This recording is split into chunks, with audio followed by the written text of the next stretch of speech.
Sir एक question है। जी जी। सर ये जो रिकॉर्डिंग है ये कहाँ पे मिलेगी?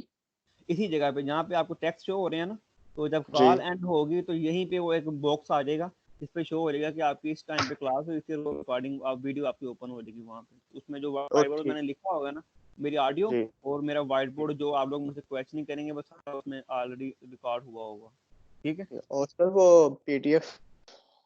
पीडीएफ तो पोर्टल पे है ना, पोर्टल से आप लोग देख ठीक। सकते ठीक है। हैं, ठीक है। ठीक। अभी डाउनलोड कर लें ठीक है सर। चाहे।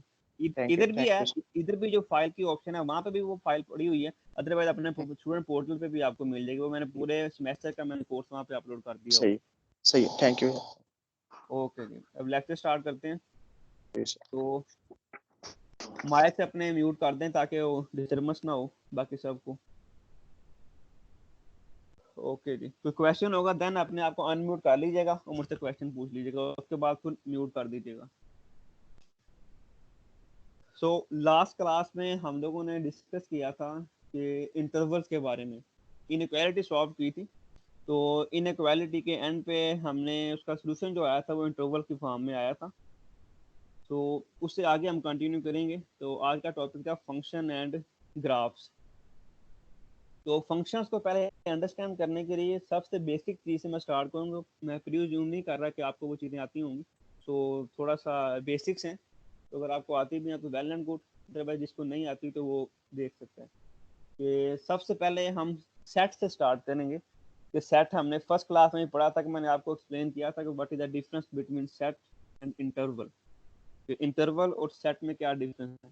तो अगर आप करली ब्रैकेट्स यूज करते हैं 1 2 3, और करली ब्रैकेट्स में अगर आप किसी चीज को लिखते हैं, दिस इज कॉल्ड सेट। और इस सेट में कितने नंबर ऑफ एलिमेंट्स थे हमने डिस्कस किया था, इसमें 3 नंबर ऑफ एलिमेंट्स एग्जिस्ट कर रहे हैं इस सेट के अंदर। ये सारी डिस्कशन हुई थी सिर्फ एक सेट के ऊपर। और इंटरवल के बारे में मैंने बताया था कि क्लोज है, ओपन है, और इंटरवल में इनफाइनाइट एलिमेंट्स एग्जिस्ट कर रहे होते हैं, क्योंकि आप कोई भी रियल नंबर पिक कर सकते हैं। लेकिन लेट्स सपोज अगर आपके पास मोर देन वन सेट है, एक सेट मैंने ये बनाया आपके पास, लेट्स से इसको मैं सेट ए का नेम देता हूँ। तो it is equal to 1 2 and 3, ये सेट है हमारे पास। तो एक सेट है हमारे पास, लेट्स से सेट बी हम लेते हैं। तो वो सेट है हमारे पास 1 4 और 9, ये दो सेट्स हमने बना लिए।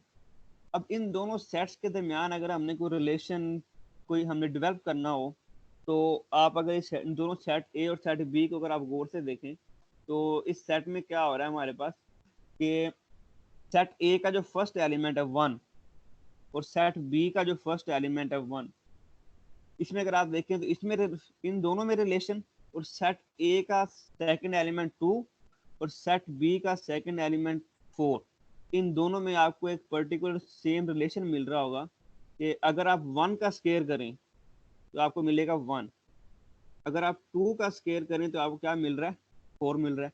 सिमिलरली जो मैंने सेट 3 बनाया उसमें आप 3 का स्केयर लें तो आपको क्या मिल जाएगा जी, 9 मिल जाएगा। तो आप इन दो सेट्स को देख के आप बता सकते हैं कि इनमें रिलेशन क्या एग्जिस्ट कर रहा है। कि आप सेट ए के एलिमेंट्स का अगर आप स्केयर ले रहे हैं तो आउटपुट पे आपको सेट बी के एलिमेंट्स मिल रहे हैं, जो कि हमारे पास इन दोनों का रिलेशन क्या है, इन दोनों के दरमियान एक्स स्केयर का। तो इसको मैथमेटिकली आप किस तरह लिखेंगे कि f of x is equal to x square. यानी कि अब x में आप जो भी पुट करेंगे तो आउटपुट में x में a के एलिमेंट्स होंगे, और इनपुट पे जो आपको मिले आउटपुट पे जो आपको मिलेगा वो आपके पास सेट b के एलिमेंट्स होंगे। यानी कि अगर आप लेट से x अगर आप यहाँ पे 1 लेते हैं तो ये बिलोंग कर रहा है सेट a से। आउटपुट में जो आपको एलिमेंट मिलेगा वो मिलेगा y इज इक्वल टू 1, क्योंकि y को आप लिख सकते हैं f of x is equal to y, y is equal to f of x। यानी कि अगर मैं f ऑफ x लिखा हुआ है तो इसको मैं इस फॉर्म में भी लिख सकता हूँ कि एफ ऑफ एक्स के स्टार्ट में अगर यहाँ पे वाई लिख दिया जाए तो वो भी सेम इसी तरह से रिप्रेजेंट करेगा कि इसमें कोई डिफरेंस नहीं है। कि अगर मैं y is equal to x square is equal to f of x लिख दूँ तो ये तीनों के तीनों हमारे पास क्या है जी, सेम चीज को रिप्रेजेंट कर रहे होंगे। यानी कि आप एक्स इनपुट पे दे रहे हैं और आउटपुट पे आपको वाई मिल रहा है। सेट ए के एलिमेंट्स इनपुट पे हैं और बी के क्या है, आउटपुट पे हैं। तो यही चीज हमारे पास फंक्शन होता है कि किसी भी दो सेट्स के दरमियान जो आप रिलेशन डिफाइन कर रहे होते हैं और वो जो रूल आप बता रहे होते हैं कि सेट ए से कौन से एलिमेंट्स बी पे कहाँ पर मैप होंगे, ये जो रूल आप खुद से डिफाइन कर रहे होते हैं, ये रूल हमारे पास क्या कहलाता है? फंक्शन कहलाता है। ये फंक्शन इज इटसेल्फ एक रूल है जो दो सेट्स के दरमियान एक रिलेशन को डिफाइन कर रहा होता है। और इस पर्टिकुलर एग्जांपल के अंदर हमारे पास जो फंक्शन था, जो रूल था, वो था f of x is equal to x square वाला रूल हम लोगों ने डिफाइन किया। तो वो किसी भी जगह पे आप डिफाइन कर सकते हैं, किसी भी तरह के सेट्स हो सकते हैं जो कि इस रूल को डिफाइन कर रहे होंगे। तो इस रूल में अब मैंने सेट की फॉर्म में सेट ए और सेट बी था, लेकिन जब उसको मैथमेटिकल में फंक्शन की फॉर्म में लेके गया तो तब हमने वेरिएबल को डील किया, जो कि वेरिएबल क्या थे हमारे पास? एक एक्स वेरिएबल था और एक था हमारे पास वाई वेरिएबल। तो एक्स वेरिएबल और वाई वेरिएबल, एक्स जो था वो आप इनपुट पे दे रहे थे और वाई आपको क्या मिल रहा था? आउटपुट पे मिल रहा था। यानी कि आप इन अदर वर्ड्स आप ये कह सकते हैं कि जो हमारे पास वाई है, ये जो वाई हमारे पास सेट एलिमेंट है, ये कहाँ से आ रहा होगा? सेट बी से आ रहा होगा। और एक्स के जो हमारे पास एलिमेंट्स होंगे वो आ रहे होंगे सेट ए से। और मैथमेटिकली हम जो सेट ए है इसको हम कहते हैं जी, अगर हम फंक्शन की लैंग्वेज में बात करें तो ये एक्स वेरिएबल हमारे पास क्या कहलाता है? Independent variable. ये है हमारे पास इंडिपेंडेंट वेरिएबल। और सेट वाई जो है वो हमारे पास कहलाएगा जी डिपेंडेंट वेरिएबल। यानी कि जो एलिमेंट जो वेरिएबल वाई है वो डिपेंडेंट है और वेरिएबल जो एक्स है वो क्या है? इंडिपेंडेंट है। यानी कि अगर आप वेरिएबल के फॉर्म में बात करेंगे तो जो आप इनपुट पे दे रहे होते हैं किसी भी फंक्शन को, जो वेरिएबल इनपुट पे दे रहे होते हैं वो होता है हमारे पास इंडिपेंडेंट वेरिएबल। और जो आपको आउटपुट पे मिल रहा होता है वो होता है हमारे पास dependent variable. This is the difference between dependent and independent variable. और अगर आप फंक्शन के लैंग्वेज में बात करें तो इन्हीं को हम कहते हैं, इन पर्टिकुलर सेट ए और सेट बी को नेम दिया जाता है डोमेन एंड कोडोमेन का। और थर्ड इसमें कॉन्सेप्ट होता है रेंज का। तो डोमेन वो होती है कि अगर जो सेट हम इनपुट पे दे रहे होते हैं, कोई भी सेट जो आप इनपुट पे दे रहे होते हैं वो हमारे पास कहलाता है डोमेन। कि यहाँ पे जो सेट ए है वो रिप्रेजेंट कर रहा है मैथमेटिकली आपकी डोमेन को, और जो सेट बी है वो इस वक्त रिप्रेजेंट कर रहा है कोडोमेन को। अब इसमें आप कंफ्यूज होंगे कि नॉर्मली आप लोगों ने दो चीजें पढ़ी हुई हैं, डोमेन एंड रेंज। तो मोस्ट स्टूडेंट को पता होगा कि what is the domain and what is the range. तो अभी मैंने एक्सप्लेन किया कि जो आप इनपुट पे देते हैं किसी भी फंक्शन की वो क्या होती है हमारे पास डोमेन, और जो आपको आउटपुट पे किसी भी फंक्शन की आउटपुट जो आपको मिल रही होती है वो क्या कहलाती है हमारे पास? उसकी रेंज कहलाती है। लेकिन इधर जो कोड डोमेन का जो कॉन्सेप्ट है वो डिफरेंस है, वो अभी मैं आपको एक्सप्लेन करता हूँ। लेकिन अभी इसमें इस तरह से हम देखते हैं कि सॉरी सर, लेकिन आपकी आवाज खराब होना शुरू हो गई है। आवाज क्लियर नहीं है? ओके, मैं माइक को सर। एडजस्ट कर लेता हूँ।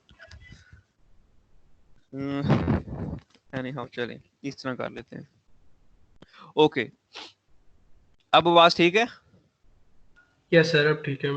करनी थोड़ा सा पीछे से रिवाइज कर देंगे सर, आप समझ नहीं है वो मैं काफी एक ज्यादा दफा मैं अभी समरी में मैं एक्सप्लेन कर देता हूँ दोबारा से कि लेट्स से कि अगर हमारे पास, मैंने दो सेट्स के बारे में बात की थी कि एक सेट मैंने ए डेवलप किया था, अभी मैं समरी में बता रहा हूँ, ध्यान आप लोग देख लीजिएगा। एक सेट मैंने ए डेवलप किया था और एक सेट मैंने बी डेवलप किया था। सेट में अगेन नहीं लिख रहा। तो सेट ए और सेट बी में आप क्या करते थे कि सेट ए से कोई ना कोई रिलेशन जा रहा था बी में। तो ए के एलिमेंट्स थे इनपुट के तौर पे और बी के एलिमेंट्स थे आउटपुट के तौर पे। तो इन दोनों के दरमियान जो चीज आपस में रिलेशन पैदा कर रही होती है वो क्या कहलाती है हमारे पास? फंक्शन कहला रही होती है। ठीक है, जिसको आप एफ ऑफ एक्स कह सकते हैं, यहाँ आप इसको वाई भी कह सकते हैं। F x is equal to y होता है। तो जो आपके इस फंक्शन की जो इनपुट होगी, ये ए सेट यहाँ पे इनपुट है और बी सेट यहाँ पे आउटपुट है। तो जो आप इनपुट दे रहे होते हैं, जो आपके पास इनपुट है और एक ये हमारे पास यहाँ पे है जी आउटपुट है। तो इनपुट जो होती है वो हमारे पास कहलाती है किसी भी फंक्शन की डोमेन, और जो आपको आउटपुट मिलती है वो हमें कहलाती है किसी भी फंक्शन की रेंज कहलाती है। इनपुट और डोमेन। और अगर वेरिएबल के फॉर्म में बात करें तो जो x वेरिएबल होता है जो जनरली हम लोग यूटिलाइज करते हैं, ये हमारे पास क्या कहलाता है, ये इनपुट का एलिमेंट होता है और इसको आप x को कह रहे होते हैं इंडिपेंडेंट वेरिएबल, इंडिपेंडेंट वेरिएबल। और रेंज के एलिमेंट नॉर्मली सेट y से, ये वेरिएबल y से रिप्रेजेंट किए जाते हैं, तो इसको फिर क्योंकि ये रेंज के एलिमेंट होते हैं तो इसको हम ये कह रहे होते हैं डिपेंडेंट वेरिएबल। डिपेंडेंट और इंडिपेंडेंट इसलिए कह रहे होते हैं कि फॉर एग्जांपल अगर आर्बिट्रेरी तौर पे अगर मैं एग्जांपल लूं, एक मैं फंक्शन लिखता हूं, let's say y is equal to f of x is equal to x का स्क्वायर, जो भी मैंने पहले ही लिखा था x स्क्वायर। तो इसमें x की जगह जब आप 2 पुट करेंगे तो हमें y की वैल्यू क्या मिलेगी, विच इज इक्वल टू 4। यहाँ आप ये कह सकते हैं f of x is equal to क्या मिलेगा आपको, 4 मिल रहा होगा। तो इनपुट पे आपने 2 दिया, आउटपुट पे आपको क्या मिल रहा है, 4 मिल रहा है। तो जो आप इनपुट दे रहे हैं वो डोमेन है, जो आपको आउटपुट मिल रही है वो आपके पास क्या है जी, रेंज है। और तीसरा वर्ड मैंने अभी यूटिलाइज किया था कोडोमेन का। कोडोमेन क्या चीज होती है हमारे पास, कि दिस इज आल्सो आउटपुट। तो इसको अगर मैं रिमूव करूं, फॉर एग्जांपल इसको मैं रिमूव कर देता हूं अब व्हाइट बोर्ड को। तो अब अगर लेट से एक हमारे पास सेट था, ये ए था, तो ये सेट हमारे पास बी, ये आपके पास इनपुट है और इधर है हमारे पास आउटपुट। अब आउटपुट की 2 टाइप्स हैं, एक होती है हमारे पास ऑल पॉसिबल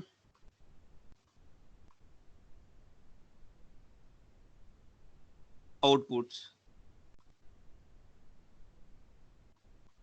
और एक होती है हमारे पास एग्जैक्ट आउटपुट। अब एग्जैक्ट आउटपुट और ऑल पॉसिबल आउटपुट में क्या डिफरेंस है, कि जो ऑल पॉसिबल आउटपुट्स होती हैं वो कहलाती है हमारे पास जी कोडोमेन, वो कोडोमेन है हमारे पास। और जो एग्जैक्ट आउटपुट आपको मिल रही होती है, जो भी एग्जैक्ट आउटपुट आपको मिलेगी वो कहलाती है जी हमारे पास रेंज कहलाती है। अब इसको आप समझेंगे कैसे, कि ऑल पॉसिबल आउटपुट यानी कि जो आउटपुट आने की पॉसिबिलिटी है वो क्या कहलाती है हमारे पास कोडोमेन, और जो एग्जैक्ट आउटपुट आपको मिल रही होती है वो कहलाती है हमारे पास रेंज। अब इसको आप एग्जांपल के तौर पर समझ सकते हैं कि फॉर एग्जांपल मैंने एक सेट बनाया A which is equal to 1 and 2, ये उसकी इनपुट है, ठीक है। बी है हमारे पास 1 4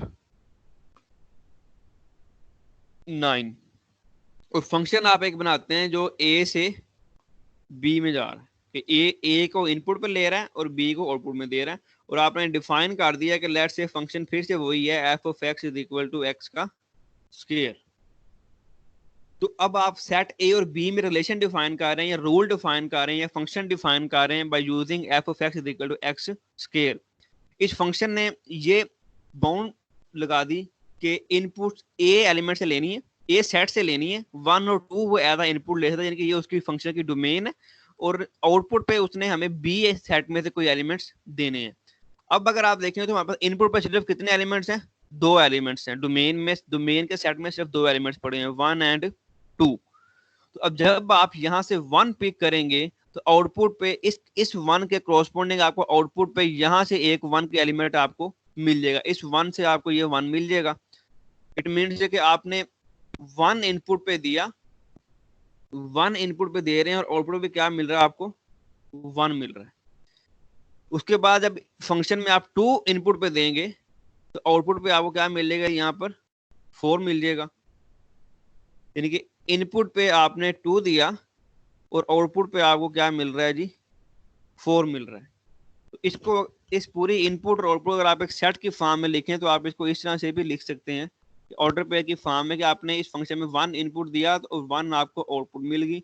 उसके बाद इनपुट पे आपने 2 दिया और आउटपुट पे आपको 4 मिल गया। इसके अलावा और फर्दर फंक्शन आपका परफॉर्म नहीं कर रहा। क्यों? क्योंकि आपके पास जस्ट इनपुट पे जस्ट 2 ही एलिमेंट्स हैं, तो ये आपने ब्रैकेट यहाँ पे क्लोज कर दी। तो ये हमारे पास ये एलिमेंट्स हो गए एक्स का ये एलिमेंट हो गया हमारे पास y का। सिमिलरली ये आ रही है हमारे पास x और ये आ रही है हमारे पास y, यानी कि ये x जो एलिमेंट है ये आया हमारे पास डोमेन का एलिमेंट है और ये एलिमेंट है हमारे पास y जो है रेंज का एलिमेंट है। लेकिन ये जो आपने फंक्शन डिफाइन किया था वो सेट ए और बी के दौरान किया था। तो सेट बी में यहाँ पे देखें अगर आप, तो सेट बी में एक्चुअली 3 एलिमेंट्स हैं 1 4 एंड 9। तो ये आउटपुट वाला सेट था। तो पॉसिबल आउटपुट यहाँ पे क्या थी 1 4 एंड 9। लेकिन आपको एग्जैक्ट आउटपुट मिली क्या by using the particular domain of set ए, वो जस्ट मिली आपको 1 एंड 4। 9 आपको आउटपुट में आपको नहीं मिला। जब आपने यूज किया तो आपको ये जो 9 है ये वाला सेट जो है ये आपको आउटपुट पर नहीं मिल रहा था। तो जब 9 आपको आउटपुट पर नहीं मिला तो ये सेट जो है ये आपकी कोड में नहीं जाता। तो इस वक्त जो कोड में अगर आप देखें तो ऑल पॉसिबल सेट आउटपुट क्या थी हमारे पास 1 4 एंड 9। तो इस फंक्शन में अगर आप देखा जाए तो हमारे पास जो डोमेन है वो है set A which is equal to 1 and 2। अगर मैं किसी जगह पर लिखना चाहूँ लेट्स से यहाँ पे डोमेन में लिखता हूँ डी फॉर डोमेन, तो इस फंक्शन के लिए यानी कि ये जो हमने पूरा f(x) equal to x square हमें डिफाइन किया, तो यहाँ पे अगर आपने बताना होगा अब डोमेन कौन सी है तो वो क्या होगा just set A 1 and 2।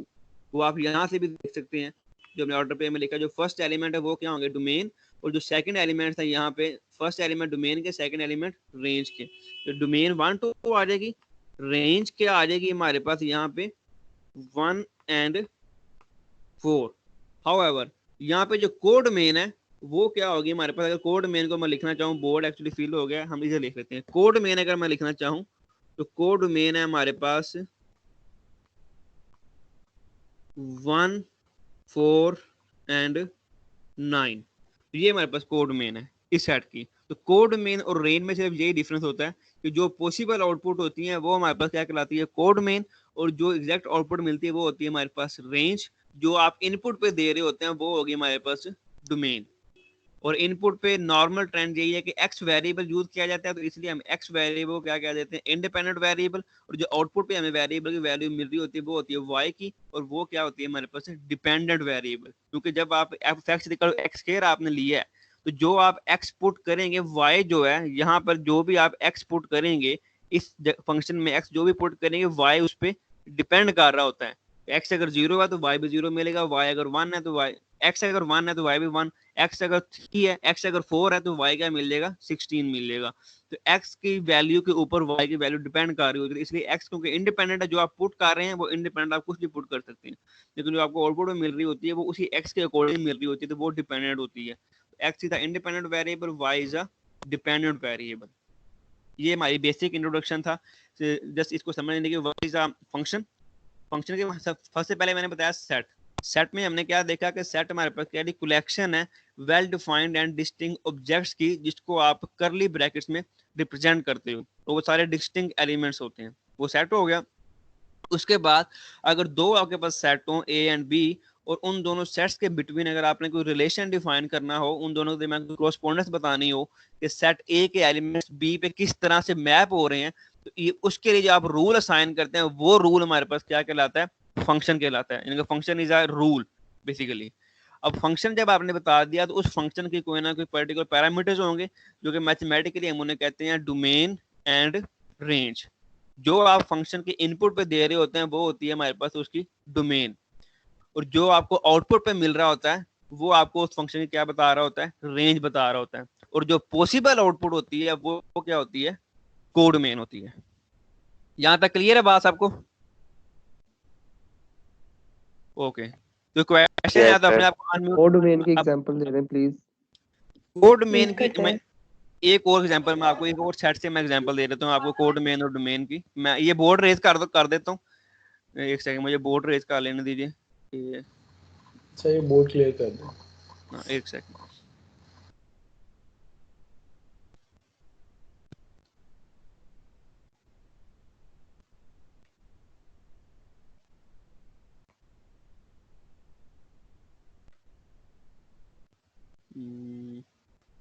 Okay okay, last example है, इसको समझिए कि इसमें मैं दोबारा से एक्सप्लेन करूंगा कोड में domain range function and set के बारे में। कि अगर हम सेट लेते हैं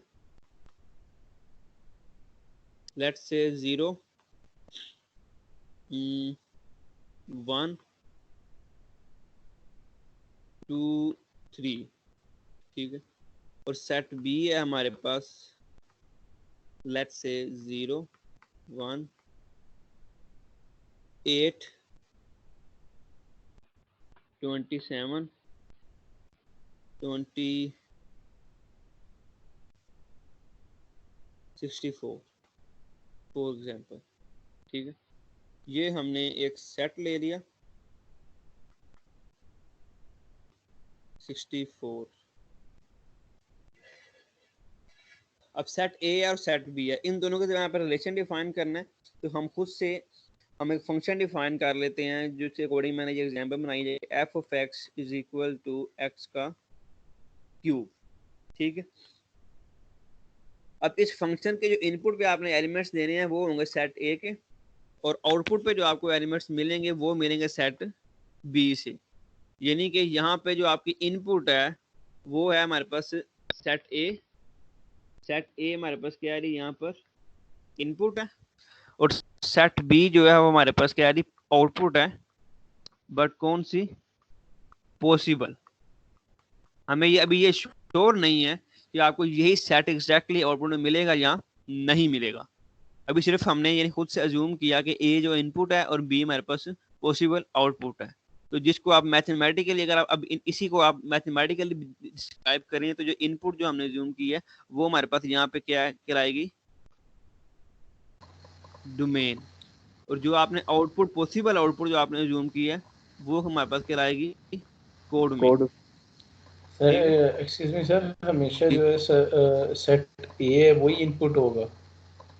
हाँ, सेट ए जो भी आप जो सेट के को भी आप फॉरवर्ड कर दो, जस्ट आप ये जेम रखो जो भी चीज आप इनपुट में देते हैं ना वो ऑलवेज आपके पास क्या कहलाती है, डोमेन कहलाती है। जो भी इनपुट पे दोगे वो कोई भी सेट होता है, A B C D whatsoever, लेकिन जो सेट एज अ इनपुट लिया जा रहा है, जो इनपुट के एलिमेंट को रिप्रेजेंट कर रहा होगा जो भी सेट, वो सेट क्या कहलाएगा, डोमेन कहलाएगा। Simple, input is a domain. Sir ये कोड डोमेन में एक आता है पॉसिबल आउटपुट और एक आता है एग्जैक्ट आउटपुट। हाँ जी, पॉसिबल आउटपुट हमारे पास हो गया ये आउटपुट, ठीक है, बी वाला, बी सेट। ठीक है। और जो एग्जैक्ट होगा वो क्या कहलाएगा? रेंज, वो रेंज कहलाएगा। अभी मैं बता रहा हूँ, एक्सप्लेन कर देता हूँ दोबारा, वो रेंज कहलाएगा जो आउटपुट मिलेगी। अब ये जो फंक्शन है हमने लिया, इस फंक्शन में जो आपने इनपुट देनी है वो है हमारे पास डोमेन। जो आपके पॉसिबल आउटकम जो आपने सपोज किए हैं वो होगी कोड में बी वाला सेट होगा, ठीक है।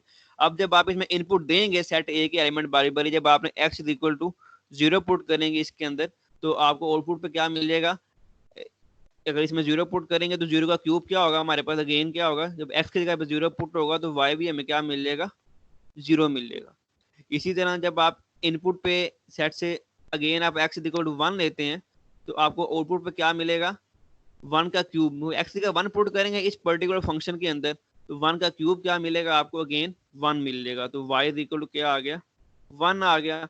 इसी तरह x इज इक्वल टू जब आप 2 लेंगे तो 2 का क्यूब फंक्शन में पुट करेंगे 2, x की जगह पे 2 का क्यूब क्या मिलेगा आपको, 8। इसी तरह 3 का क्यूब क्या मिलेगा आपको, 27। 3 का क्यूब आपको मिलेगा जी 27। अब ये आपने सारी की सारी उसको इनपुट दी और आपको सारी की सारी क्या मिल गई जी, आउटपुट मिल गई। ये जो वैल्यूज आपने यहाँ पे लिखी है, ये जो मैंने अभी मैंने लिख दिया है लाइंस में, ब्लॉक में मैंने प्रेजेंट किया है, x0 y0 x equal to 1 y equal to 1 x equal to 2 y equal to 8 x equal to 7 y equal to 27। ये सारे के सारे इनपुट आउटपुट है इस पर्टिकुलर फंक्शन की, ठीक है। अब इसको जब आप इन सारी आउटपुट को जो y के element y equal to 0 y equal to 1 y equal to 8 y equal to 27, ये सारी की सारी आपको मिली हैं जी, आउटपुट्स मिली हैं जब आपने इस फंक्शन में x की पर्टिकुलर वैल्यू पुट की है। और ये x इक्वल टू 0 ये थी हमारे पास इनपुट्स थी, ये सारी आपने उस फंक्शन को इनपुट दी। इसमें जो भी इनपुट के एलिमेंट्स हैं, जो भी इनपुट्स के एलिमेंट है वो क्या कहलाएंगे हमारे पास, डोमेन के एलिमेंट्स कहलाएंगे, और जो आउटपुट के एलिमेंट है वो कहलाएंगे हमारे पास रेंज के। लेकिन अब इसमें देखो कि रेंज में कौन कौन से एलिमेंट आए हैं, 0 1 8 एंड 27, यानी कि 0 1 8 एंड 27। यहाँ तक ये जो एलिमेंट्स है ये सारे किस में आए हैं, हमारे पास रेंज में आ रहे हैं, आउटपुट आपको मिल रही है एग्जैक्टली। लेकिन ये लास्ट एलिमेंट है ये आपको आउटपुट पे नहीं मिला, क्योंकि आपके पास इनपुट में 3 से आगे एलिमेंट्स ही नहीं थे, तो आप उससे ज्यादा पुट ही नहीं कर सकते थे। जब आपको ये एलिमेंट्स आउटपुट मिला ही नहीं है, तो ये एलिमेंट क्योंकि ऑलरेडी सेट बी में तो एग्जिस्ट कर रहा था, पॉसिबल आउटपुट तो थी, लेकिन एग्जैक्टली आपको वो आउटपुट आपको मिली नहीं। तो जो आपको आउटपुट में एलिमेंट नहीं मिलता वो पार्ट होता है कोड मेन का। तो ये जो मैंने अंडरलाइन किया है 0 1 8 27, ये वाला जो पोर्शन है ये हमारे पास पूरा क्या कहलाएगा इस वक्त यहाँ पे, ये सेट ऑफ रेंज का बनेगा। इसको आप अलग सेट में लिखोगे 0 1 8 27 को, तो ये सेट बनेगा रेंज का। लेकिन जब आप 0 1 8 27 और 64 को भी ऐड करके लिखोगे, यानी कि यहाँ से लेके कंप्लीट ये ऐड करके लिखोगे, तो ये पूरा सेट किसका बनेगा हमारे पास, कोड डोमेन का सेट बन जाएगा। क्लियर है बात? ओके जी, Yes, sir. Okay, move on. Okay next अब मूव करते हैं। सर अगर हम यहाँ पर ए के साथ जो है 3 के आगे 4 भी हो और जी, जी। नीचे वाले सेट में 64 ना हो तो फिर कैसे करेंगे? अगर इस तरह का केस हो तो फिर हमारे पास वो फंक्शन डिफाइन ही नहीं होता, क्योंकि फंक्शन की ये प्रॉपर्टी है कि आपको हर इनपुट के एलिमेंट पे, यानी कि आपको हर एक की कोई ना कोई आउटपुट आपको मिलनी चाहिए। समझ रही बात की? तो वो फंक्शन ही नहीं कहलाएगा, वो रिलेशन तो कहलाएगा लेकिन फंक्शन नहीं कहलाएगा। फंक्शन के लिए हमेशा आपको कोई ना कोई आउटपुट आपको मिल रही होती है, यूनिक आउटपुट मिलती है आपको हमेशा। ये बात ये में रखिएगा कि अगर फंक्शन की हमेशा यूनिक आउटपुट होती है, ये भी पॉसिबल नहीं होता कि अगर आपके पास 2 है तो 2 पुट करने से फंक्शन के आंसर में अगर आपको मोर देन 1 आंसर मिल जाए। 2 पुट करने से अगर ये फंक्शन तो आपको 8 ही मिल रहा है, ये पॉसिबल नहीं है कि 2 पुट करें आपको 8 के अलावा कोई और नंबर भी मिल जाए। तो हमेशा यूनिक आउटपुट मिलती है फंक्शन की फॉर्म में, ठीक है? सर अगर यूनिक आउटपुट ना मिल रही हो तो फिर हमारे पास वो फंक्शन ही नहीं कहलाता। उसकी आपको एग्जांपल मैं अभी दे देता हूँ कि फॉर एग्जांपल कि अगर इस बोर्ड को मैं रेज करूँ तो गुड क्वेश्चन कि लेट्स से अगर हमारे पास एक फंक्शन है f of x square root x, नहीं फॉर इसको फंक्शन हम नहीं कहेंगे, कि लेट्स से अगर आपने एक रिलेशन लिखा है कोई भी y is equal to square root x, ठीक है? अब ये जो आपने रिलेशन लिखा इसमें जब आप 4 पुट करते हैं, ठीक है, तो 4 पुट करने से आउटपुट पे आपको क्या मिलता है, जो हम नॉर्मल यूज करते हैं प्लस माइनस 2. ये इनपुट आपने क्या दी यहाँ पर, जस्ट आपने एक सिंगल एलिमेंट दिया x इज इक्वल टू 4 और आउटपुट पे आपको क्या मिल रहा है यहाँ पे प्लस माइनस और 2। तो mathematically this is not a function, ये this is not a function, ये एक रिलेशन है। तो इसको हम कहोगे आपको आपने इनपुट यूनिक एलिमेंट दिया तो आउटपुट पे आपको 2 आउटपुट मिल रही हैं, तो ये फंक्शन के केस में ऐसा नहीं होता। फंक्शन ये तब भी कहलाएगा कि जब आपको यूनिक इनपुट थी और यूनिक आउटपुट ही आपको मिल रही होती, तो वो होता है हमारे पास फंक्शन। क्लियर है बात? डिफरेंस समझ आ गई बात की? Yes, sir. Move on. Okay जी, नेक्स्ट मूव करते हैं अब हम लोग के ग्राफ्स की बात करते हैं कि फंक्शंस के हमने एक्सप्लेन कर लिया व्हाट इज अ फंक्शन, उसकी इनपुट क्या होगी, आउटपुट क्या होगी, डोमेन, रेंज एंड को डोमेन के बारे में हमने डिस्कस कर लिया। और अब नेक्स्ट है हमारे पास कि ये जो हमने डोमेन हमने देखी और रेंज, ये सारी की सारी जो चीजें हमने ग्राफिकली देखनी है कि हम ग्राफ की मदद से किसी भी फंक्शन की डोमेन और रेंज के बारे में कैसे हम लोग बता सकते हैं।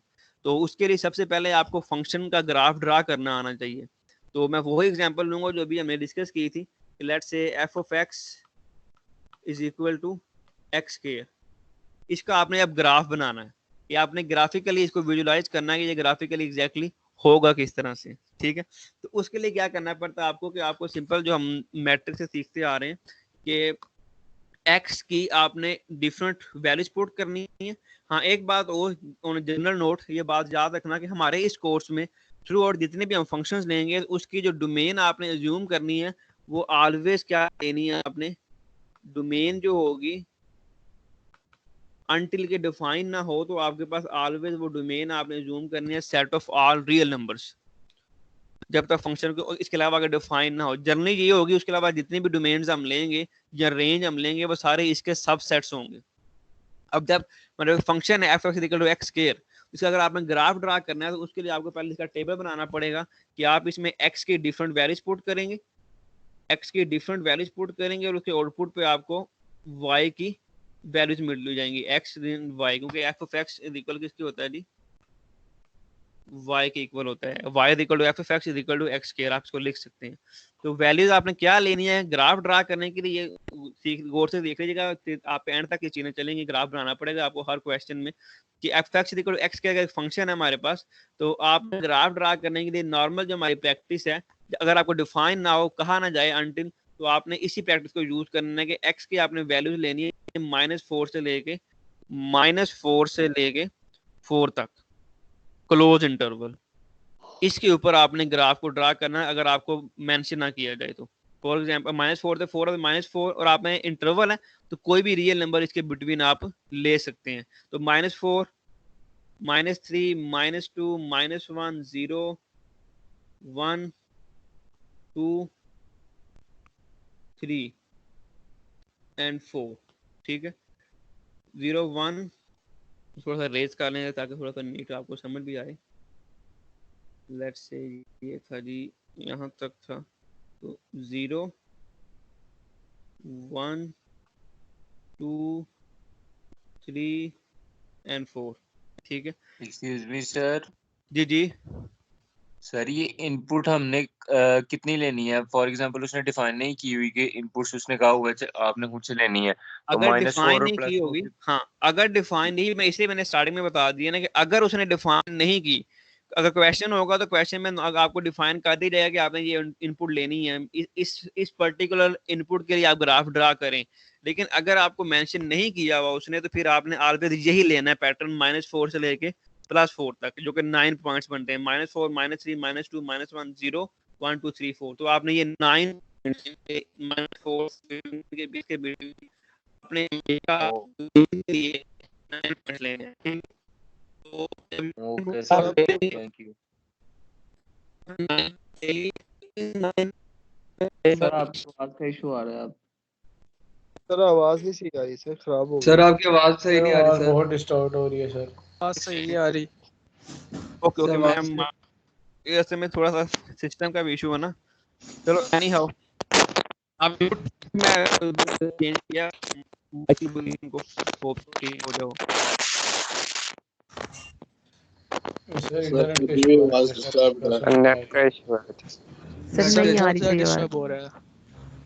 मैं अभी देख रहा हूँ, एक सेकंड। सॉरी। असल में आप 4G चला माइक आप लोग अपने अपने म्यूट कर लेंगे तो फिर ज्यादा आसान होगा। इस तरह से आप सबके भी शोर आ रहा है, तो इसलिए ज्यादा, हाँ कोई माइक्स म्यूट कर लें ताकि थोड़ा सा जिन्हें कंफर्टेबल हो जाए। असल में सम टाइम आप किसी, क्योंकि मेरे साइड पे इंटरनेट के अलावा मे भी आपका इंटरनेट सम टाइम स्लो हो जाए, तो उस वजह से भी किसी एक बंदे की हो सकती है, तो मिक्स हो जाता है। तो एनी हाउ, अगर कहीं पे हो तो आप मुझे इस तरह रिमाइंड करवा दीजिएगा, ठीक है। Thank you. ओके, अब कंटिन्यू करते हैं कि फंक्शन था -4 -3 -2 -1। हमने ये, मैंने आपको बता दिया कि आपने ऑलवेज जब डिफाइन नहीं है तो आपने यही वाले पॉइंट्स आपने ऑलवेज लेने हैं। अब इन पॉइंट्स को, ये जो आपने इनपुट के लिए x की वैल्यूज ली हैं, इन सब को आपने अपने इस फंक्शन के अंदर f of x is equal to x square के अंदर आपने पुट करना है। जब आप इसमें -4 पुट करेंगे तो f of -4, तो f of -4 क्या होगा? -4 का whole square which is equal to 16, क्योंकि माइनस का स्क्वायर जब आप लेंगे तो वो पॉजिटिव में जाएगा, ये 16 आ जाएगा। सिमिलरली आप आगे पुट करेंगे तो f of -3 होगा, फंक्शन के अंदर आपने जब -3 पुट करना तो वो हो जाएगा -3 का square which is equal to 9। सारे पॉजिटिव हो 9, तो इसमें सारे नेगेटिव की भी आपको पॉजिटिव आंसर मिलेगा। तो 2 का स्क्वायर मिलेगा 4 1 0 1 4 9 एंड 16। तो ये आपके पास एक पर्टिकुलर टेबल बन जाएगा कि आपने x के इनपुट पे कोई एलिमेंट्स दिए जो कि हमारे पास इंडिपेंडेंट वेरिएबल था, और y में आपको मिल गई आउटपुट पे आपको डिपेंडेंट वेरिएबल की वैल्यू भी मिल जाएंगी, x भी मिल गया और y भी मिल जाएगा, ठीक है। सो अब इसके बाद जब ये पॉइंट्स आपको मिल गए तो इन पॉइंट्स का आपने ग्राफ ड्रा करना है। तो ग्राफ कैसे ड्रा करेंगे कि सबसे पहले, अब इसको मैं रेज कर लूं, आपने कार्टेशियन प्लेन पर जाना है कि आप पहले x एक्सिस ड्रा करेंगे और y एक्सिस, यानी कार्टेशियन प्लेन, जो आप लोगों को ऑलरेडी पता है कि हम x और y एक्सिस ड्रा करते हैं। तो जब x और y एक्सिस हम ड्रा करेंगे, तो अगर हम ड्रा करते हैं तो ये जी लेट्स से हमारे पास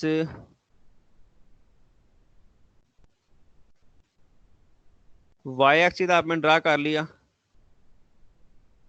और इसी तरह हम लोग ड्रा कर लेते हैं जी एक्स एक्सिस, ठीक है। ये हमारे पास है जी वाई एक्सिस, ये आ गया हमारे पास एक्स एक्सिस, ये एक्स एक्सिस आ गया, तो ये है हमारे पास वाई एक्सिस। इनके ऊपर आप मार्क्स लगा लेंगे, क्योंकि यहाँ मैं मैनुअली लगा रहा हूँ पेड़ के ऊपर। जब आपके पास वाइट पेज देन भी हम मैनुअली यूज करते हैं, तो हम मार्क्स लगाएंगे। ये इधर क्या होगा हमारे पास 0 ओरिजिन पे, देन 1 2 3 4 -1 -2 -3 -4। एक्स एक्सिस पे सारे के सारे आएंगे डोमेन के एलिमेंट्स आपने यहाँ पे रिप्रेजेंट कर देने हैं। तो डोमेन ये पूरी रियल लाइन आ गई, 0 1 2 3 4 सो चलती जाएगी। सिमिलरली इस तरफ नेगेटिव साइड पॉजिटिव साइड, और सिमिलरली आप वाई एक्सिस पे ड्रा करेंगे। तो वाई एक्सिस पे भी अगर आप मार्क्स लगाएंगे, डिफरेंट आपने स्टेज ले ली, ठीक है। तो ये आ गया। तो अब हमारे पास ये देखें कि x की वैल्यूज थी -4 से +4, तो हमने x एक्सिस के ऊपर -4 से +4 तक हमने सारी चीजें मार्क कर दी, ठीक है। अब y एक्सिस पे वैल्यू स्टार्ट हो रही है 0 से स्टार्ट हो रही है। मिनिमम वैल्यू y की क्या है हमारे पास यहाँ पे 0, और मैक्सिमम वैल्यू आपको यहाँ पे क्या मिल रही है जी 16 मिल रही है। तो आपने y एक्सिस पे इस तरह से गैप लेना है कि 0 से लेके 1 तक ये 1 का डिस्टेंस था, 1 का गैप था। तो आपने गैप इस तरह से लेना है कि आप यहाँ पे उसको रिप्रेजेंट कर सकें। तो मैं लेट से ये 0 है, तो यहाँ पे मैं लेट से ले लेता हूँ जी 4 4 4 4 गैप लेना है, 4 8 12 एंड 16। ये हमारे पास आ गई सारी की सारी y एक्सिस की वैल्यू। तो सेम ऐसे नेगेटिव साइड पे भी इधर आएगा जी -4 -8 -12 एंड सो ऑन। अब यहाँ पे आपने ग्राफ को ड्रा करना है। जब आपने ग्राफ को ड्रा करना है तो एक्सक्यूज मी सर, ये जो अभी आपने बताया ग्राफ, ये जो y एक्सिस पे 4 8 12 ये जो आपने गैप का बताया, ये काइंडली दोबारा बता दें सर। ये गैप जो है ये डिपेंड किया करेगा हमेशा x एक्सिस के ऊपर। तो आपने हमेशा ऐसे ही ले लेना है कि -4 से 4 जो भी आपकी वैल्यू होगी 1 1 के गैप से आपने ड्रा कर देनी है, ठीक है। लेकिन जैसे ही आपने y एक्सिस पे जाना है, तो y एक्सिस का जो हमारे पास गैप्स हैं ये डिपेंड्स करेंगे कि आपकी y की वैल्यूज क्या हैं। यानी कि ये जो y की वैल्यूज आपने यहाँ पे फाइंड आउट की थी इस टेबल में, ये हैं। इसकी मैक्सिमम वैल्यू देखें, इसकी क्या क्या यहाँ पे वो मिनिमम क्या है हमारे पास यहाँ पे 0, और मैक्सिमम वैल्यू जो y की मिल रही है वो मिल रही है हमें 16। तो हमने y एक्सिस के ऊपर जो गैप है वो इसके अकॉर्डिंग लेना है कि आप ये जो मिनिमम और मैक्सिमम वैल्यूज हैं वो इस पेपर के ऊपर आप रिप्रेजेंट कर सको। तो अगर आप 1 1 का गैप यहाँ पे लेते, तो आपको 0 से लेके 16 तक 16 मार्क्स लगाने पड़ते, जो कि समटाइम पेज से बाहर चले जाते हैं। तो उस पेज को मैनेज करने के लिए हम लोग क्या करते हैं कि हम फिर जो गैप है वो जो है हम ज्यादा ले लेते हैं, तो आपके सारे पॉइंट्स उस पर रिप्रेजेंट हो पाते हैं। अगर लेट्स से इधर मिनिमम पॉइंट 0 है और मैक्सिमम 100 होता, तो मैं यहाँ पे 0 4 ना करता, फिर मैं 0 20 40 60 80 और 100 कर देता, ताकि मैं 5-6 मार्क्स के ऊपर वो सारी के सारी वैल्यूज को रिप्रेजेंट कर सकूं। तो ये टोटली आपकी चॉइस है कि आप क्या गैप लेना चाह रहे हैं, लेकिन जो भी आप डिस्टेंस जो गैप लेंगे y एक्सिस के बिटवीन, वो आपकी इस वैल्यू के अकॉर्डिंग होनी चाहिए जो वैल्यू यहाँ पे y की आई होंगी, ताकि आप उसको यहाँ पे इजीली रिप्रेजेंट कर सकें। ओके सर समटाइम्स आउटपुट हमारी इस तरह आती है कि कोई रेगुलर मतलब गैप्स नहीं उसमें बन रहे होते।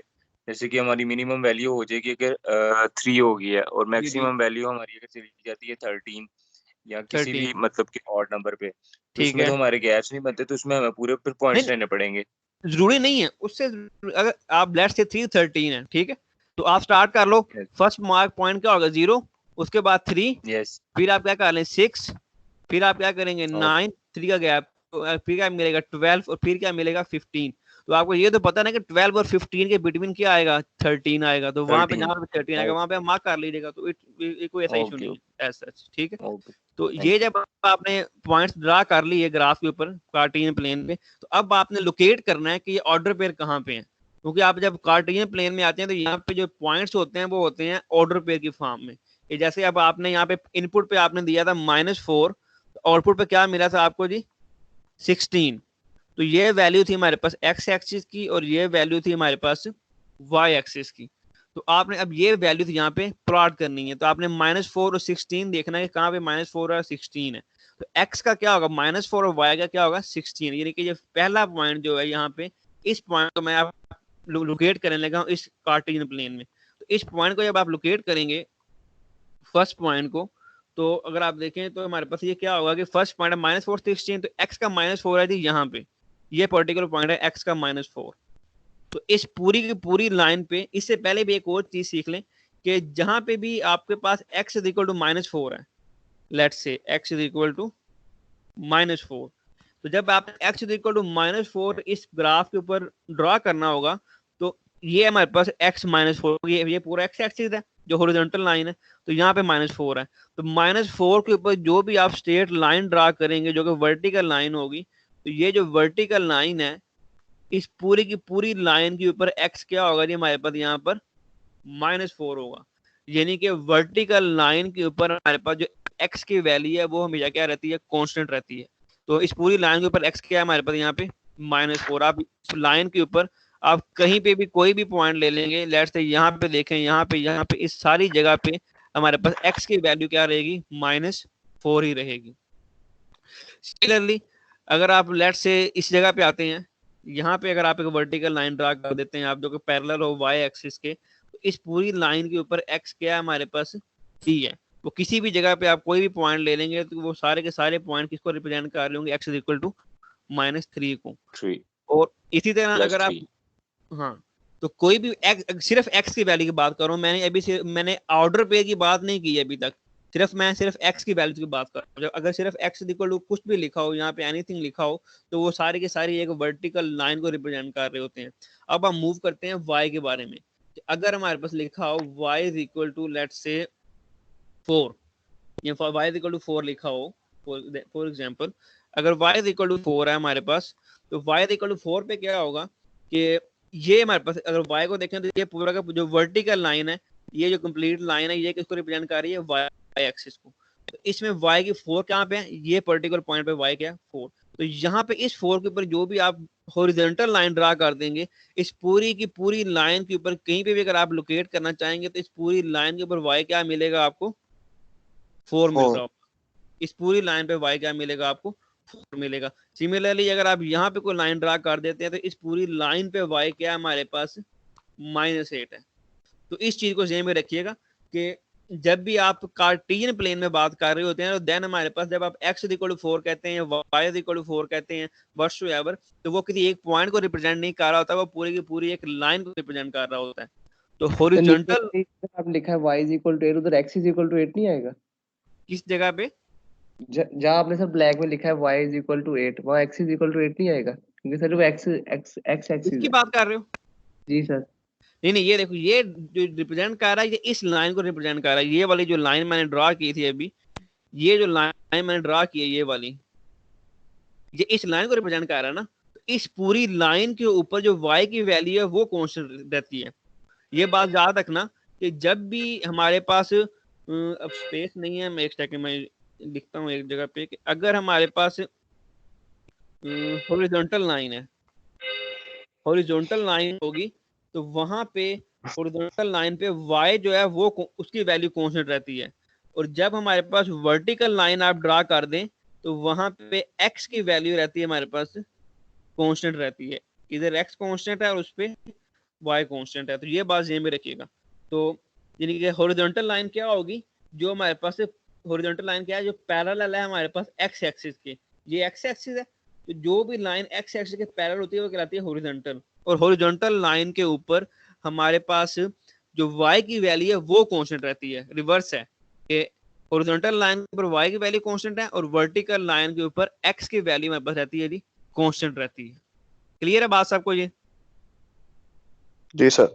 ओके जी, नेक्स्ट मूव करते हैं कि यस सर। अब ओके जी, थैंक यू। अब इसको मूव करते हैं कि अगर ये आपने पॉइंट क्लियर हो कि हमें हर जगह पे कर रहे हैं, तो इसको अब मैं थोड़ा सा रेज कर लेता हूँ जितना सा नेसेसरी है, देन हम आगे मूव करते हैं। लेट्स से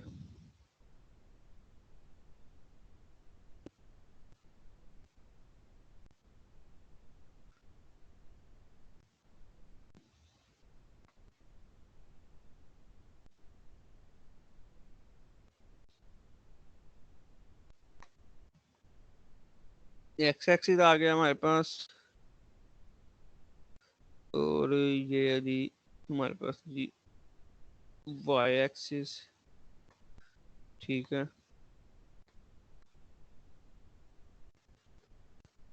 -1 -2 -3 -4 1 2 3 4 गैप सही नहीं आया इसमें जी। लेट्स से ये जी -1 -2 -3 -4 1 2 3 4। तो ये हमारे पास इधर y की वैल्यू आ जाएंगी 4 8 12 16 -4 -8 -12 सो ऑन, ठीक है। अब हमने पॉइंट्स को लोकेट करना है जी। अभी हमने सिर्फ बात की थी x equal to this, y equal to this. अब हमने पॉइंट्स लोकेट करने के कौन कौन से पॉइंट, ये जो हमने स्टार्ट जहाँ से हमने किया था कि x इक्वल टू -4, ये जो ऑर्डर पेयर है हमने इसको लोकेट करना है। इस ऑर्डर पेयर को लोकेट करने के लिए अब क्या करेंगे कि हमें ये देखना है कि कहाँ पे x इक्वल टू -4 है और y कहाँ पे हमारे पास 16 है। तो उसके लिए आप क्या करोगे कि अगर हम देखें तो x इक्वल टू -4 कहाँ पे है, इस पूरी लाइन के ऊपर x क्या है हमारे पास -4 था और साथ हमने क्या चाहिए, हमें x इक्वल टू -4 आपने लोकेट कर लिया, साथ हमें क्या चाहिए y इज इक्वल टू 16। अब y इक्वल टू 16 कहाँ पे है, इस पूरी लाइन के ऊपर, इस पूरी लाइन के ऊपर। ये पूरी लाइन जो है येलो लाइन जो है ये y इज इक्वल टू 16 को रिप्रेजेंट कर रही है और ये वाली जो लाइन है ये रिप्रेजेंट कर रही है x इक्वल टू -4 को। और हमने पर्टिकुलर सिर्फ इस एक ऑर्डर पेयर को लोकेट करना था कि ये एक ऑर्डर पेयर कहाँ पे है। तो ये ऑर्डर पेयर जो है ये किसी एक पर्टिकुलर पॉइंट को रिप्रेजेंट कर रहा होगा। जब ऑर्डर पेयर है तो वहाँ पॉइंट को रिप्रेजेंट कर रहा होगा। अब वो पॉइंट कौन सा है, वो पॉइंट है कि जहाँ पे ये दोनों लाइन आपस में इंटरसेक्ट कर रही हैं, जो y 16 -4 जो कि ये वाला पर्टिकुलर पॉइंट है जहाँ पे ये दोनों लाइन क्या करेंगे जी, करेंगे इस पॉइंट के ऊपर। तो ये जो पॉइंट मैंने लोकेट किया ये पॉइंट किसको रिप्रेजेंट कर रहा होगा जी, x equal to order pair को -4 एंड 16 को। तो ये एक पर्टिकुलर पॉइंट है, ये रिप्रेजेंट कर रहा है -4 और 16 को। इसी पैटर्न को फॉलो करते हुए हमें सारे के सारे पॉइंट्स लोकेट करने हैं, इस जगह पे बताने हैं कि वो कहाँ पे एग्जिस्ट कर रहे हैं। -4 पे 16, फिर उसके बाद इस तरह -3 पे 9, -2 पे 4, -1 पे 1, 0 पे 0, 1 पे 1, सो ऑन। ये सारी के सारी वैल्यूज आपने आगे अब यहाँ पे लोकेट करनी, तो इनको आप लोकेट करते हैं। सो आगे नेक्स्ट पॉइंट है हमारे पास यहाँ पे, सेकंड पॉइंट अगर हम देखें तो वो -3 पे 9। तो -3 कहाँ पे है हमारे पास, x इज इक्वल टू -3, ये है -3 और y9 कहाँ पे होगा, ये 8 है यहाँ पे, इस 8 से थोड़ा सा ऊपर यहाँ पे क्या होगा जी 9 होगा। तो उस जगह पे आपने स्ट्रेट लाइन ड्रा कर दी। तो आपका दूसरा पॉइंट आपको क्या मिलेगा जी, ये वाला एक पॉइंट है दूसरा जो कि रिप्रेजेंट कर रहा होगा, लेट्स से ये इसको मैं नेम दे देता हूँ कि ये पॉइंट 1 था, तो ये पॉइंट 2 आपने रिप्रेजेंट कर दिया, यानी कि ये पॉइंट 1 था ये टेबल में, तो ये पॉइंट 2 आपने ड्रा कर दिया। इसी तरह पॉइंट 3 भी आपको ड्रा करना पड़ेगा। तो पॉइंट 3 पे अगर आप जाते हैं तो पॉइंट 3 क्या है हमारे पास, -2 पे x का -2 और y का 4, x का -2 और y के 4 मिलेगा। तो x का -2 इस पूरी लाइन पे x क्या होगा जी -2 और y का 4 कहाँ पे है जी, y is equal to 4, this is y is equal to 4। ये पॉइंट आपको मिला नेक्स्ट, ये रिप्रेजेंट कर रहा है जी y is equal to -3। Minus पे y1 सर एक आपकी आवाज का इशू आ रहा है फिर से। सर आपकी आवाज डिस्टर्ब हो रही है। ओके ओके मैं ओके एनी हाउ चलो देख लेते हैं। ओके अब ये जो पॉइंट्स हैं आपने इन्हीं पॉइंट्स को इस तरह से रिप्रेजेंट करना है बारी बारी। -1 पे 1 ये पॉइंट मिलेगा, 0 पे x0 y इज इक्वल 0 ये ओरिजिन होता है हमारे पास, 1 इज इक्वल टू 1 पे ये आ गया, 2 4 पे ये पॉइंट मिलेगा, 3 पे 9 तो 3 पे 9 आपको यहाँ पे एक पॉइंट मिल जाएगा और 4 पे 16 तो यहाँ पर आपको नेक्स्ट पॉइंट मिल जाएगा। तो अगर आप इन पॉइंट को देखें तो अगर इनको मैं नेम दे दूं आप फॉर एग्जांपल, तो 0.2 0.3, तो इन सब पॉइंट्स को अब अल्टीमेटली आपने क्या कर देना है, कंबाइन कर देना है। इन सब पॉइंट्स को जब आप कंबाइन करेंगे तो आपके पास एक ग्राफ फॉर्म होगा। ये लेट्स से हम P1 से स्टार्ट करते हैं, ये हमारे पास P1 था, तो P1 से इन सारे पॉइंट्स को आप एक स्टेट आप पेंसिल से कंबाइन करते जाएंगे, तो ये जितने भी रेड पॉइंट्स हैं जब ये कंबाइन होंगे तो अल्टीमेटली आपके पास कुछ इस तरह से ये ग्राफ फॉर्म हो रहा होगा, जो कि लेफ्ट साइड से आ रहा है और राइट साइड से मूव कर रहा है। तो ये हमारे पास ग्राफ बनेगा जो अल्टीमेटली मैंने ग्रीन में बनाया। ये हमारे पास एग्जैक्ट ग्राफ है जो कि किसको रिप्रेजेंट कर रहा है, f of x is equal to x square को। F x is equal to x square का ग्राफ ये बनेगा। और ये जो पर्टिकुलर ग्राफ है इसको हम हमारा जो नॉर्मल इसको जो हम जो इस फिगर का पर्टिकुलर नेम है वो आपको नॉर्मल पता होगा कि इसको हम कहते हैं जी पैराबोला। पैराबोलिक शेप है ये हमें फॉर्म करता है, पैराबोला फॉर्म करता है, इसको हम पैराबोला कहते हैं। तो इस तरह से आपने किसी भी फंक्शन के ग्राफ को फॉर्म करना है। जरूरी नहीं तो एक्स स्क्वायर है वो कोई भी फंक्शन हो, उस फंक्शन के लिए सिंपल क्या करो, आपके इनपुट पे आप एक्स की वैल्यूज दो और आउटपुट पे आपको वाई की वैल्यूज मिल जाएंगी। यहाँ पे आपने इनपुट पे सारी की सारी एक्स की वैल्यूज दी, वहां पे आपको आउटपुट पे वाई की वैल्यू मिल गई। जब सारी की सारी एक्स की वैल्यू फंक्शन के अंदर पुट करने से आपको वाई की वैल्यूज मिल जाएंगी, तो वो सारे का सारा एक टेबल फॉर्म होगा। उस टेबल में अगर आप देखेंगे तो उस टेबल में आपके पास जो फर्स्ट है ये सारी एक्स की वैल्यू है, ये वाई की वैल्यू है, इन सब को मिला के आपके पास क्या बनेगा, हमेशा एक ऑर्डर पेयर बनेगा। -4 16 -3 9 -2 4 -1 1 0 0 1 1। इन ऑर्डर पेयर्स को आपने फिर बारी बारी P1 P2 P3, ये P3 पॉइंट होगा, ये P4 पॉइंट होगा, P5 P6 P7 and P8 and this is the P9। तो इन सारे पॉइंट को इनके ये हमारे पास P1 P2 P3, ये P4 P5 P6, इन सारे पॉइंट्स को आपने यहाँ पे प्लॉट कर दिया और उनको बाद में कंबाइन करेंगे तो ये ग्राफ ड्रा हो जाएगा। और ये ग्राफ हमारे पास f x = x स्क्वायर का। जी sir, is there any need to tell the name of functions?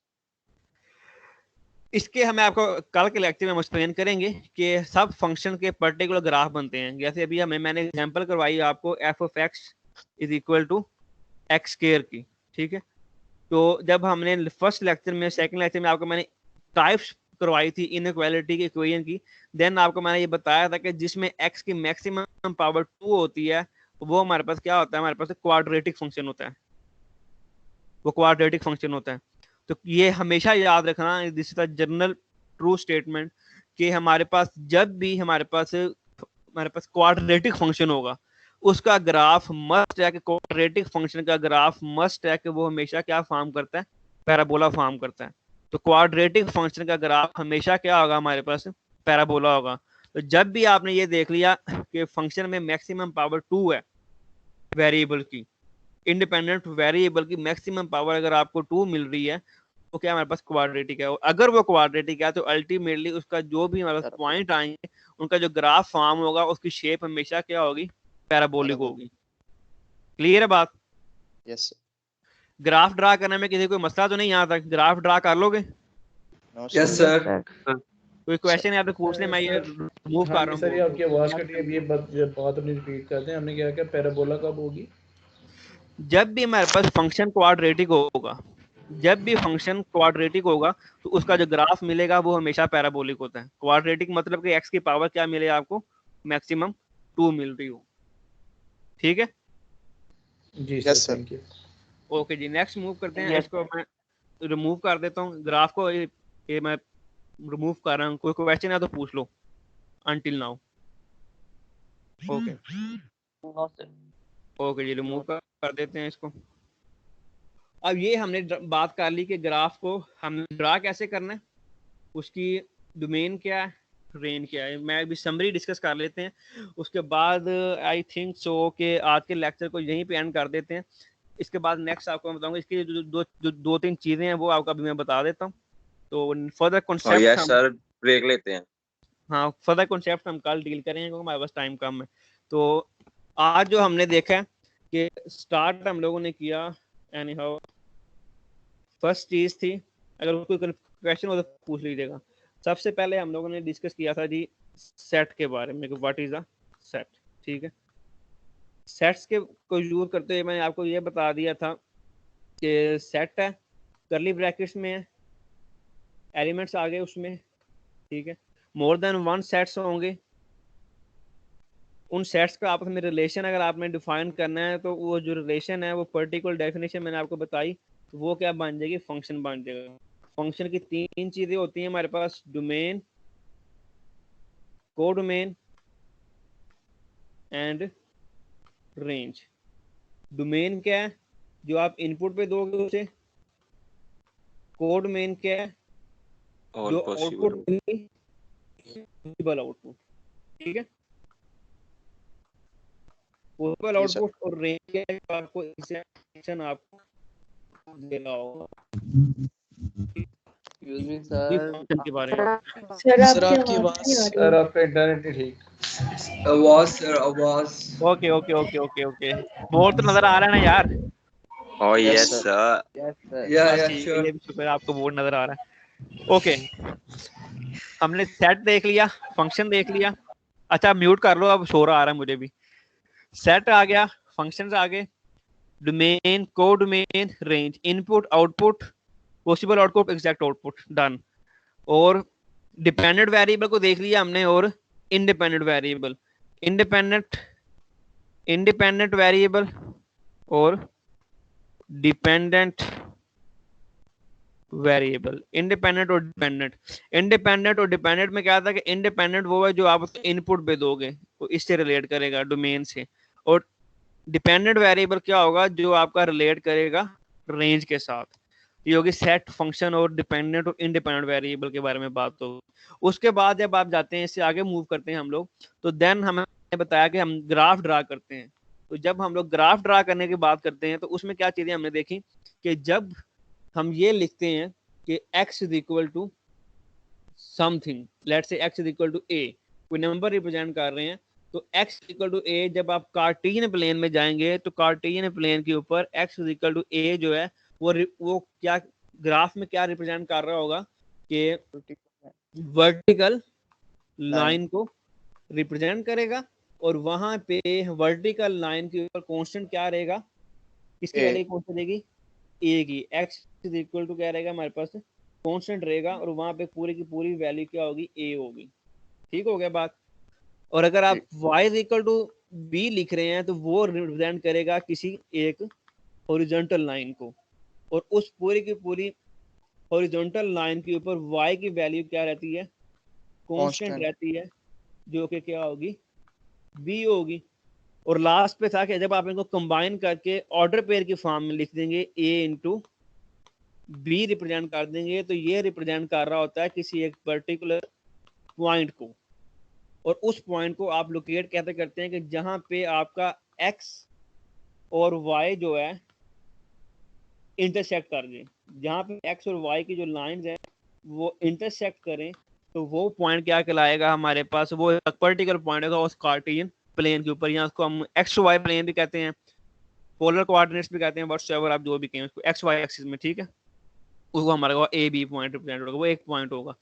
और जब आपने पॉइंट्स लोकेट कर लेना है, तो जितने भी आप पॉइंट्स लोकेट करेंगे किसी भी ग्राफ के ऊपर, कोई भी आप फंक्शन का आपने ग्राफ ड्रा करना होगा, तो उस फंक्शन में जो भी आप लेट से x square plus x minus 1 ये फंक्शन है, तो इसमें एक्स की जगह पे जो भी आप इनपुट पे देंगे, लेट से आप यहाँ पे 0 दे रहे हैं, तो आउटपुट पे आपको यहाँ पे क्या मिल रहा होगा, -1 मिल रहा है इस पर्टिकुलर फंक्शन के लिए।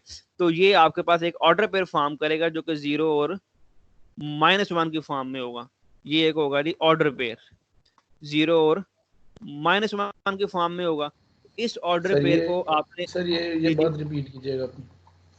ये मैंने बताया कि आप कोई भी फंक्शन का जब आपने ग्राफ ड्रा करना है, तो उस फंक्शन में आप जब डोमेन के लिए कोई एलिमेंट जो इनपुट पे देते हैं वो होगा x का वैल्यू, ठीक है। वो आपने इनपुट पे दी, आउटपुट पे आपको कोई ना कोई y की वैल्यू मिल जाएगी। तो जो आपको x की वैल्यू मिलेगी वो फर्स्ट ऑर्डर पेयर का एलिमेंट होता है, और जो y की वैल्यू मिलेगी वो ऑर्डर पेयर का सेकंड एलिमेंट होता है। तो आपने जो इनपुट देते हैं, जो आउटपुट मिलती है, उन दोनों को आपने ऑर्डर पेयर की फॉर्म में लिख लिया। उसको ऑर्डर पेयर के फॉर्म में लिखने के बाद जब आपने ग्राफ ड्रा करना है, तो इस तरह के आपको एटलीस्ट हमारे कोर्स के लिए 9 पॉइंट्स रिक्वायर हैं ग्राफ को ड्रा करने के लिए। अब वो 9 पॉइंट्स कौन से लेने थे जो मैंने अभी बताया था एक्सप्लेन करके, वो आपने पॉइंट्स लेने हैं जी -4 से लेके 4 तक क्लोज इंटरवल लेने हैं अनटिल के आपको बताया ना गया होगा इसके अलावा आप कौन से ग्राफ पॉइंट्स लेंगे। तो ये पॉइंट्स आपने ले लेने हैं। इन पॉइंट्स के ऊपर जब आप हम देखेंगे तो इन पॉइंट्स के लिए आपने एक पर्टिकुलर टेबल फॉर्म करना है, इसमें आप x और y की वैल्यूज मिल रही होंगी। तो यहाँ पे आप वैल्यूज पुट करेंगे -4 -3 -2 -1 0 1 एंड सो ऑन। जब ये वैल्यूज पुट करेंगे तो if for this particular function हमको 0 पे आपको क्या मिल रहा है यहाँ पे -1, तो वो आपको क्या बन गया एक ऑर्डर पेयर। इसी तरह यहाँ से आपको 9 ऑर्डर पेयर्स मिलेंगे। उन 9 ऑर्डर पेयर्स को आपने प्लेन में आना है और यहाँ पे आप लोगों ने ड्रा कर देना है कि जब आप पॉइंट्स लेंगे यहाँ पे इसको आप इधर स्केच करेंगे तो फर्स्ट पॉइंट था आपके पास लेट्स से ये था इधर 0 1 2 1 2 3 -1 -2 -3 एंड -4। तो हमने ये ऑर्डर पे को हम लोकेट करना है। एक ही कुछ बता रहा हूँ, तो 0 और -1 करना है। तो 0 क्या है x की वैल्यू, तो x = 0 कहाँ पे है जी, इस x = 0 ये पूरे के पूरे x एक्सिस के ऊपर आपको क्या मिल रहा होगा, x एक्सिस पे नहीं, हमारे पास रेड में देखते हैं कि x = 0 कहाँ पे होगा कि ये जो आपके पास पूरी वर्टिकल लाइन है, वो वर्टिकल लाइन पे मैंने क्या बताया था x क्या रहता है, कांस्टेंट रहता है। इस 0 के ऊपर जो वर्टिकल लाइन ड्रा करेंगे यहाँ पे x क्या होगा, 0 होगा। तो y की वैल्यू -1 है, तो y -1 कहाँ पे होगा कि x = y = -1 कहाँ पे मिलेगा आपको कि -1 के लिए आपके पास जो पॉइंट है लेट्स से यहाँ पे क्या होगा जी, y = -1। तो जब आप इंटरसेक्ट देखेंगे तो आपको जो इंटरसेक्शन मिल रहा होगा वो आपको मिल रहा है जी ये वाला एक पर्टिकुलर पॉइंट। इस पॉइंट पे क्या होगा, 0 और -1, x का 0 और y का -1। तो इसी तरह आप इस ग्राफ के लिए आपको डिफरेंट पॉइंट्स मिलेंगे। लेट्स से वो कोई भी पॉइंट्स मिले, इस तरह से आपको एक पॉइंट्स मिलेंगे। लेट्स से ये हमने आप जो पॉइंट लगाएंगे हर ऑर्डर पे पॉइंट मिलेंगे, वो लेट्स से इस तरह के आपको ऑर्डर पे मिल रहे होंगे। व्हाट्सएवर वो कोई भी हो सकते हैं, जरूरी नहीं कि यही हो। ये मैं रफली प्लॉट किया आपको समझाने के लिए कि ये कोई भी पॉइंट्स अगर आपको मिलेंगे, एंड पे आपने क्या करना होता था कि जो आपने ऑर्डर पे लोकेट किया उन सबको क्या कर दो, कंबाइन कर दो। तो आप इनको जब कंबाइन करोगे तो इस तरह से करके ये कंबाइन होके एक ग्राफ की शेप आपको दे देंगे, और ये हमारे पास ग्राफ कहलाएगा इस particular function f of x का। क्लियर है बात? सही है, रिपीट करते हैं। Yes sir. क्या चीज रिपीट करनी है बच्चे?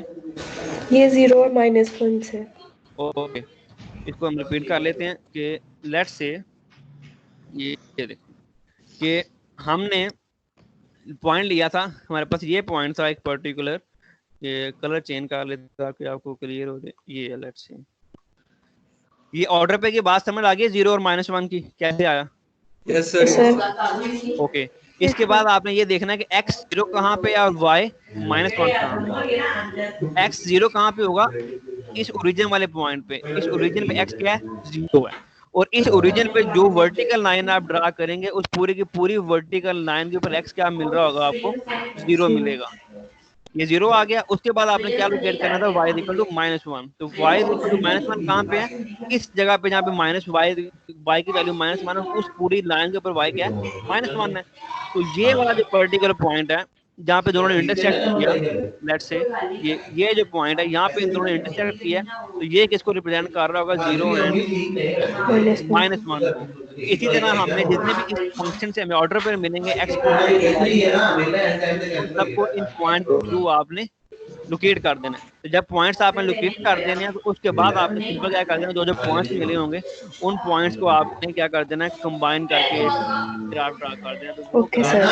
Graph of x। क्या बात है। क्लियर बात? Yes sir. ओके जी, यहाँ तक का लेक्चर हमारा इधर तक ही है। अब जो आप लोगों ने काम करना है, आपको जो पीडीएफ की फाइल मिली हुई है उसको रीड कीजिएगा, उसमें एग्जांपल्स हैं और एंड पे प्रैक्टिस प्रॉब्लम में डिफरेंट फंक्शंस गिवन होंगे एफ ऑफ एक्स की फॉर्म में। तो आपने जस्ट करना क्या है कि इनके नेक्स्ट लेक्चर तक कि आपने डिफरेंट फंक्शंस के ग्राफ्स बना के आपने उन्हें चेक करना है कि आपको ग्राफ बनाना आ रहा है या नहीं आ रहा। कि ग्राफ बनाना सीखना है आपको ये पता होना चाहिए x इक्वल 0 कहाँ पे, y इक्वल -1 कहाँ पे, अगर ऑर्डर पे है तो वो कहाँ पे लोकेट हो रहा है। और ग्राफ किसी भी फंक्शन का जरूरी नहीं एक्स स्क्वायर हो, वो एक्स क्यूब की फॉर्म में एक फंक्शन गिवन हो सकता है, एक्स क्यूब प्लस 1 हो सकता है, और let's say x cube plus x square plus 1, कोई भी फंक्शन आपको गिवन हो सकता है। तो उस फंक्शन का आपको ग्राफ साइन बनाना आना चाहिए। एक्सक्यूज मी सर, जी जी, सर साइन और सर टेंजेंट अटेंडेंस के जो बढ़ा दें। फंक्शन है वो तो नेक्स्ट लेक्चर में करेंगे। साइन की, हाँ वो मैं आपको नेक्स्ट क्लास में बताऊंगा कि f x equal to sine x और f of x equal to cos x, इसके लिए आप लोग किस तरह से ग्राफ ड्रा कर सकते हैं। ठीक है, okay okay sir sir, attendance लगा थैंक यू दें। सर। अटेंडेंस किसकी रह गई है यार? Thank you sir sir, 0368। अल्लाह हाफिज। अल्लाह हाफिज, टेक ओके, केयर। जिन्होंने अल्लाह हाफिज। जिनकी अटेंडेंस हो गई है वो एंड कर सकते हैं। अल्लाह हाफिज, ओके अल्लाह। अल्लाह अल्लाह हाफिज, 082 अल्लाह हाफिज, 88 बाय चेक बाय। कीजिएगा। अटेंडेंस किसकी रह गई यार, बताओ अपना रोल। 0368। सर 0141 की लगा दी थी। हाँ उसकी मैंने लगा दी थी, एक सेकंड। 0368 0368 03 सर 0 0288 देखिएगा, वो मेरे ऊपर नीचे दोनों एब्सेंट थे तो मुझे लग रहा है कि पता नहीं एब्सेंट थे तो मुझे लग रहा है कि पता नहीं तेरी हो गई है सबसे। नहीं। ओके सर, मैं अभी देख लेता हूँ, एक सेकंड ठहर मेरे पास, डोंट वरी डोंट वरी।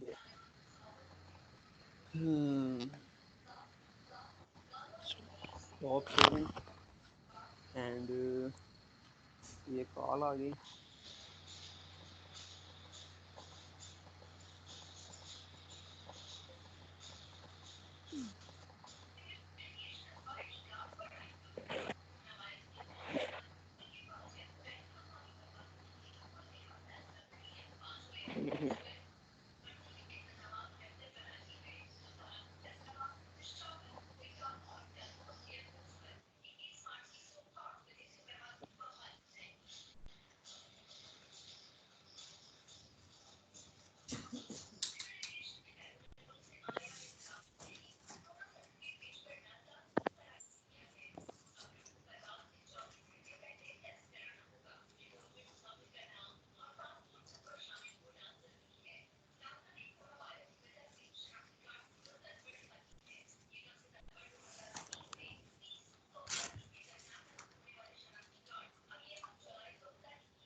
कहाँ गए सर?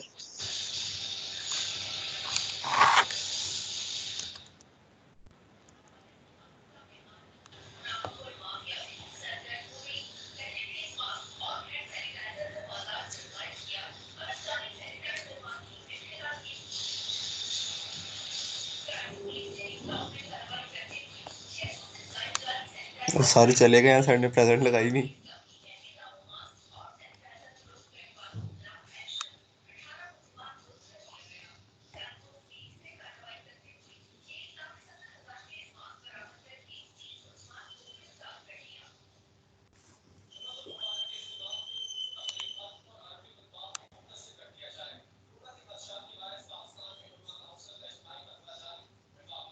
ऐसा करते हैं, सर को आप मैसेज कर देते हैं उसको, ये जो है टीम बनाई हुई है उसमें मैसेज कर देते हैं प्रेजेंट का, तो लगा देंगे खुद ही।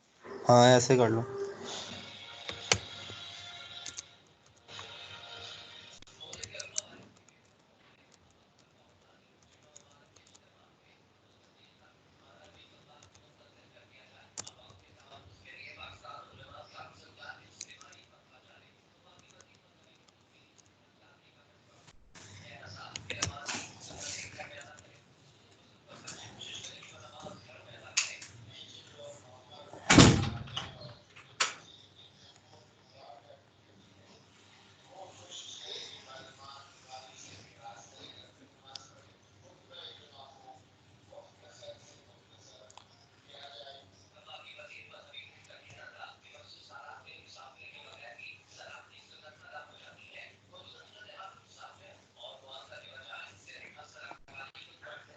सर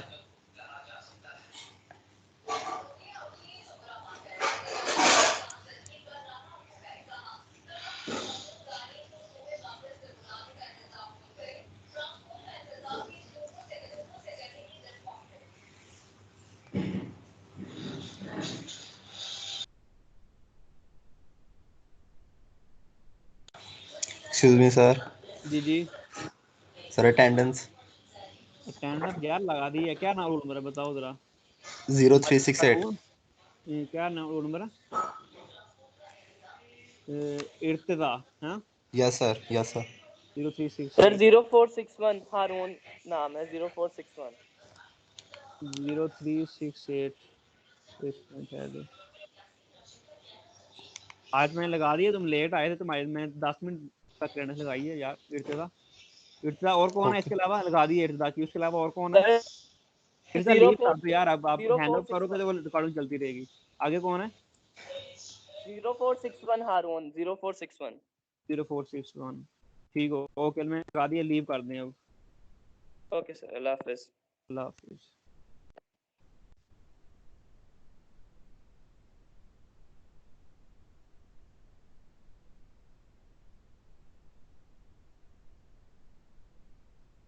मुनीब आप भी लीव कर दो। मुनीब, जरियान, जैन, शब्बीर, आप लोगों ने अभी तक लीव नहीं किया।